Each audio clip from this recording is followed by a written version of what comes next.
Neil McTaggart's Crossing. 7. A story of 1920s Scottish immigration to Canada. The transcript is on my blog, teacherjoseph.com, and this is podcast number 1113. Part 7. The Letter Home. News of Joseph Briscoe's departure rippled through the settlement like a thawing stream. By the month's end, he would sail east across the Atlantic, returning to Scotland on family business. He had agreed to carry letters for anyone who wished to send word home, and the announcement stirred the community. For many, it was a rare chance. Paper was fetched from drawers, pencils sharpened, ink prepared. Agnes spoke of writing to her mother in Ayrshire, her face softening at the thought of words bridging the ocean. Robert muttered he had little taste for scribbling, but even he considered a cousin in Glasgow worth a note. Thomas, quiet as ever, tucked away a scrap of paper with the intent of reaching out to an old schoolmate. Neil listened, the weight pressing down on him. He longed to tell his mother he was alive, that he missed her voice in Kilbirnie, tea in the kitchen at dusk, that he carried the stone she had given him. But when he sat at the table, the pen heavy in his hand, shame swept in like a tide. The letters stumbled, crooked and uncertain, more blot than script.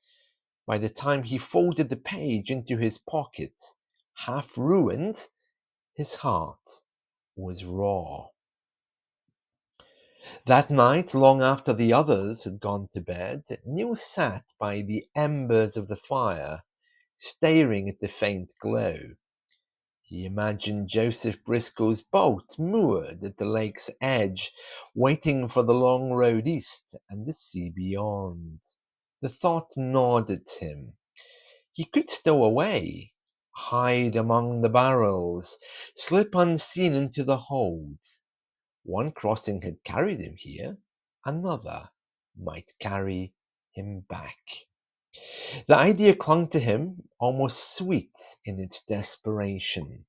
Back to Kilbirnie, back to the familiar hills, back to where his illiteracy was a secret only his mother carried with gentle silence.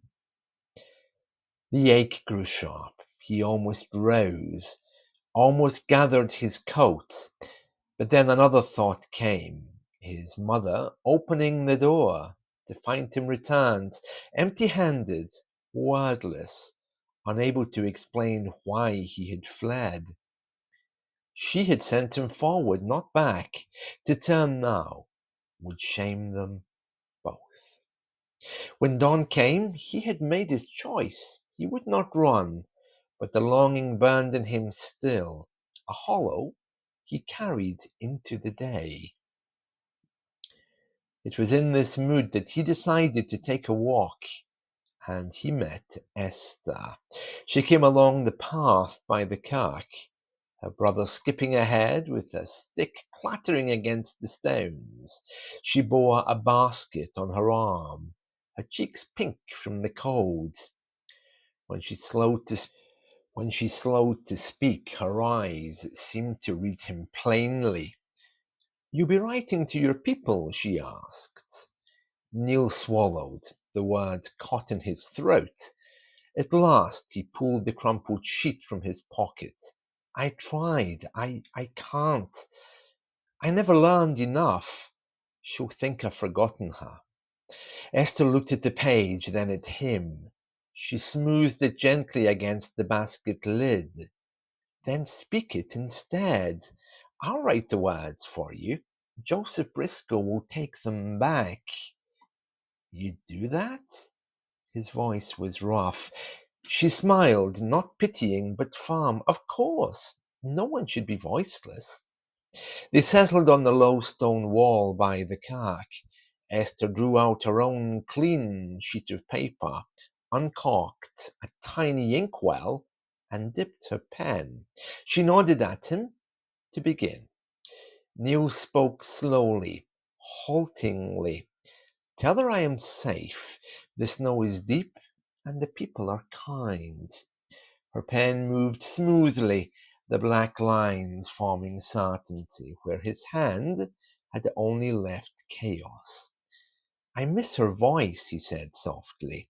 In the evenings, in the kitchen, tell her I carry the stone she gave me. Esther glanced up briefly, her eyes warm, then bent again to her task. The pen scratched steadily until the page held his heart. When she handed it back, Neil traced the letters with a fingertip, as though they might vanish. She'll think I wrote this, he murmured. She'll know you meant it, Esther replied. That's what matters. The moment stretched, warm and fragile, until Neil noticed Thomas, his cousin, stood not far off, leaning against the fence post, watching. His face was long, jaw set, his eyes narrowed with something harder than mere curiosity. Heat rose in Neil's cheeks. He folded the letter quickly into his coat. Thank you, he said to Esther, hurried and low. She only smiled, untroubled by Thomas's stare. Bring it to me again if you think of more. We'll make the words fit. Neil rose, lifting the water pail, but Thomas was already pushing away from the post. He fell into step beside Neil as they turned for home. For a while, only the crunch of their boots broke the silence. At last, Thomas spoke, his voice flat. You've found yourself a fine secretary.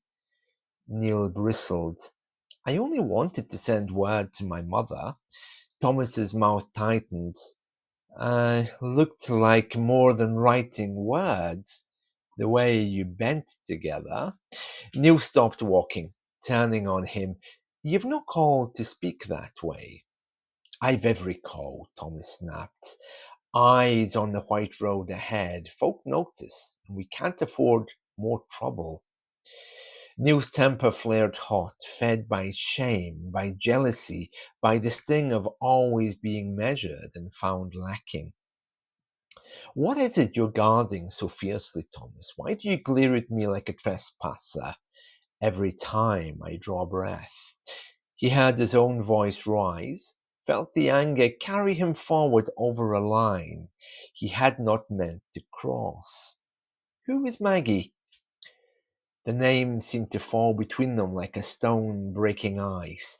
Thomas froze, his face paling against the cold. For a moment, Neil thought he wouldn't answer.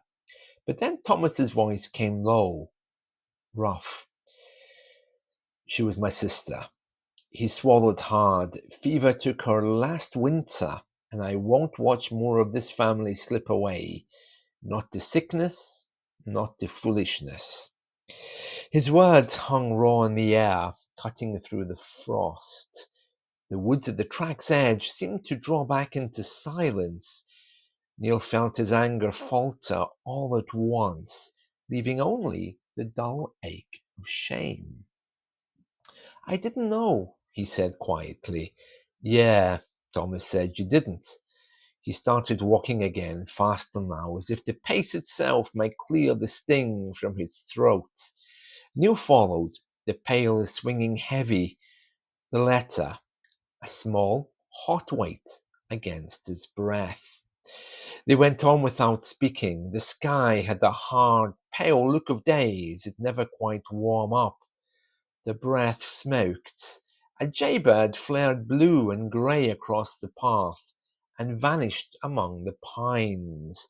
Neil tried to shape an apology, but found no steady footing in words. He thought of Esther's pen, how easily meaning flowed for her.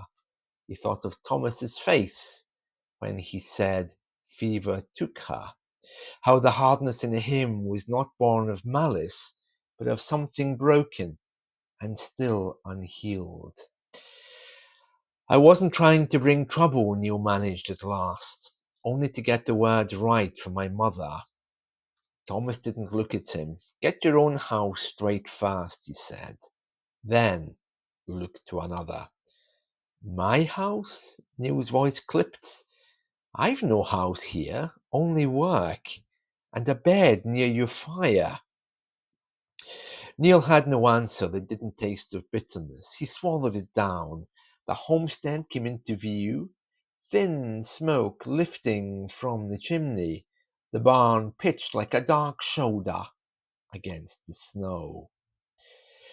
At the threshold, Thomas veered towards the barn with a backward glance. Neil stood a moment in the yard, the cold biting through his coat.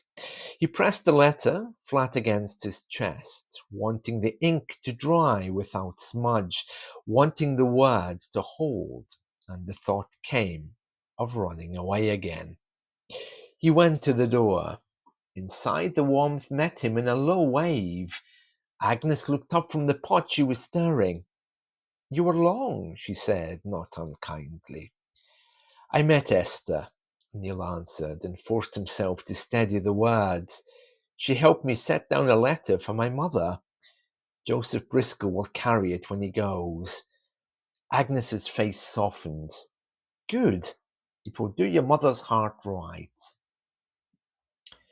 Neil nodded, though what he felt was not relief alone, but a tangle. Gratitude for Esther's hand, shame for the words he'd thrown at Thomas, and a strange stubborn spark that told him he could still learn to fix what was broken in him. He slipped the letter into the small chest where Robert kept spare nails, and the Bible with cracked leather, safe from stray sparks and careless hands. That night, lying by the hearth, he turned the day over in his mind, the desperate pull to flee, the spared choice, the slow, sure scratching of Esther's pen, the hard steps home beside Thomas, and the name that had split the cold. He would not stow away. The letter would make the crossing without him, carrying the truth his hand could not. He would remain. But the path he had chosen meant walking between gratitude and suspicion, hope and tension. He felt the weight of it pressing in like the winter, and he held the stone in his pocket until the last ember went dark.